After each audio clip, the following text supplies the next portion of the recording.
EPS 99 यानी कर्मचारी भविष्य निधि संगठन ईपीएफओ द्वारा चलाया जाता है।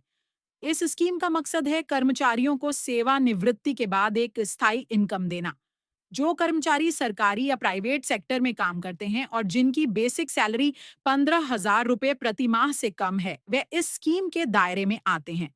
इस स्कीम के तहत रिटायरमेंट के बाद पेंशन मिलने की सुविधा होती है, जो कर्मचारी के अंतिम वेतन और सेवा वर्षों के हिसाब से तय होती है।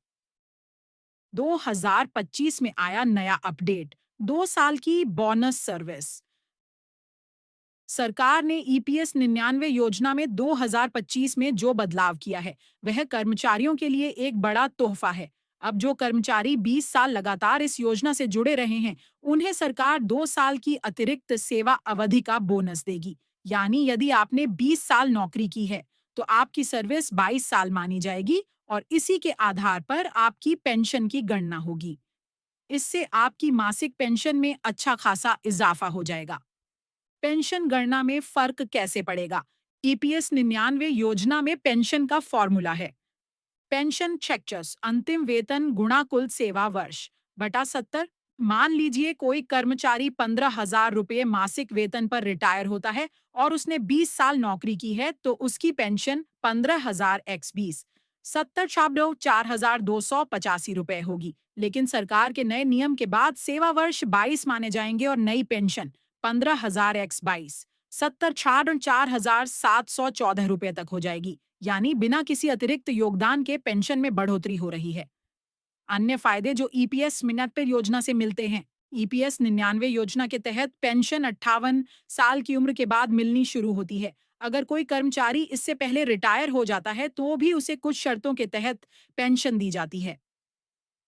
इस स्कीम के तहत सरकार की ओर से हर महीने कर्मचारी की सैलरी का 8.33% हिस्सा पेंशन फंड में जमा किया जाता है। यह पूरा फंड ईपीएफओ द्वारा मैनेज किया जाता है। अगर किसी कर्मचारी की नौकरी के दौरान मृत्यु हो जाती है, तो उसके परिवार को पेंशन का लाभ मिलता है। पत्नी या पति के साथ 2 बच्चों को भी इसका फायदा दिया जाता है। हालांकि ईपीएस 99 में महंगाई भत्ता या कोई अतिरिक्त पेंशन सुविधा नहीं मिलती, लेकिन हालिया बोनस सर्विस वाले फैसले से पेंशनर्स को राहत जरूर मिली है। कैसे मिलेगा 2 साल का बोनस? आवेदन प्रक्रिया। ईपीएस 99 के तहत 2 साल का बोनस केवल उन्हीं कर्मचारियों को मिलेगा जिन्होंने लगातार 20 साल इस स्कीम के तहत नौकरी की है।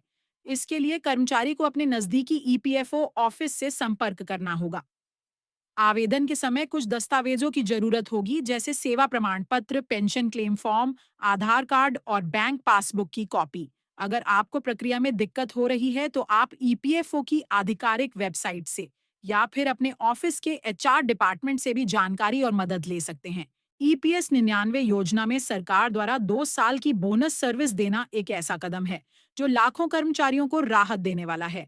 इससे न सिर्फ उनकी पेंशन राशि में इजाफा होगा, बल्कि आर्थिक रूप से भी वे ज्यादा मजबूत बन पाएंगे।